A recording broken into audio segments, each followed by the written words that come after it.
passage that we read, Jesus says, verse 29, "Take my yoke upon you and learn from me." All right, what is a yoke? Okay, what is a yoke? Not an egg yolk. That's not what we're talking about. That's Y-O-L-K. We're talking about Y-O-K-E. I got a picture of one. I want to show it to you. This is a yoke. There we go. That's a yoke. A yoke is in fact, I have a definition right here. A yoke is a crossbar with two U-shaped pieces that encircle the necks of a pair of oxen or other draft animals working together. So you got this piece of wood and it's got two U-shapes, and through those U-shapes, that's where the head of an animal goes through, and it goes around the neck, right? And then that piece of wood is connected to something heavy that the animal is supposed to pull along, like a plow or a wagon or cart, something like that. And this was like the, back in the day tractor right here. You know what I'm saying? Or four-wheel drive. This is it. Okay? It's a yoke. Two animals, piece of wood, something heavy behind them. Another definition for yoke is something, anything that connects or joins together. A yoke is a bond or a tie. All right? Who carries a yoke? Okay, of course, in this illustration, we're talking about an animal, but when we make the jump into our everyday lives, who carries the weight of a yoke? Who has to pull weight in life? Who has to carry a burden? Everybody. Everybody has to carry a yoke. Everybody has to pull something. No matter what we want to believe, no matter what we want to try to convince ourselves that eventually it'll get easier, eventually that life will have very little pressure or stress, life is going to have burden, it's going to be heavy, and it's going to be hard. And there's no way around it. And I don't mean that in a doom and gloom kind of way, that's just a reality check. Everybody has stress. Everybody has pressure and a burden they have to carry. When Jesus, in this passage, when he says, "Come to me and I'll give you rest," he is not offering a life without burden. And he is not offering a life without pressure. He's not saying, "Come to me and I'll make all your stress go away." He's saying, "Come to me and let me put the right yoke on you so that you're pulling the right weight, and so you've got the right pressure, and so that you're not having to carry things that you're not supposed to carry." He does not offer a life without a yoke, but he does offer an easy, air quotes, an easy yoke. All right?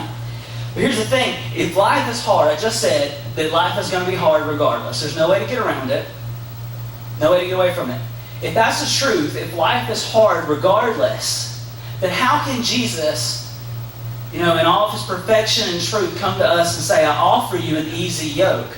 What does that mean? Easy, when Jesus says, "I offer you an easy yoke," easy does not mean free of work. When we typically think of an easy life, you have these pictures of like chilling on a Caribbean island, fat bank account, jet skiing all day, every day, that kind of stuff. No work, no anything. Easy does not mean free of work. An easy yoke, in this illustration, an easy yoke is a yoke that fits the animal the right way. An easy yoke is a yoke that's been carved and fit to go on that animal and fit that animal's neck and shoulders. That's made to fit the right way. It's kind of like these shoes. I used to run a lot. Obviously, I don't run as much anymore these days. I won't list all my excuses, but anyway. Several years ago, I ran my first 5K, and I was really excited about it. And I was talking to my mom about it. It's like, yeah, this is before I was married. Vanessa and I were dating. And I was going to run, we don't do it anymore in Moultrie, but it used to be called the Santa something, the Santa Stampede. 5K, Santa Stampede.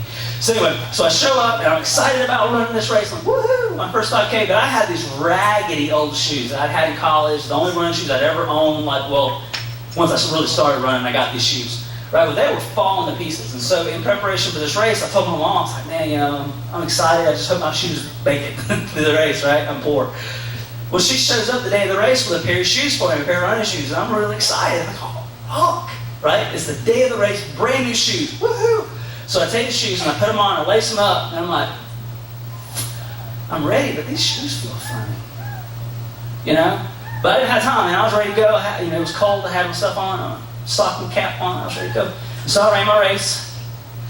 Yep. You know that race I came out as like the number one finisher in my age range? Because I was the only person in my age range, but I still took home that trophy. And I was excited about it. Woo!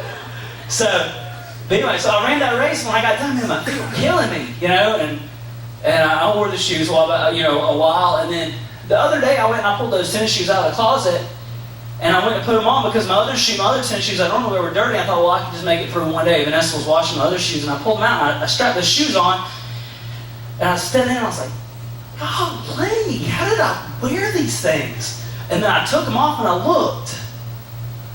I wear a size 10.5 shoe. They were 10s.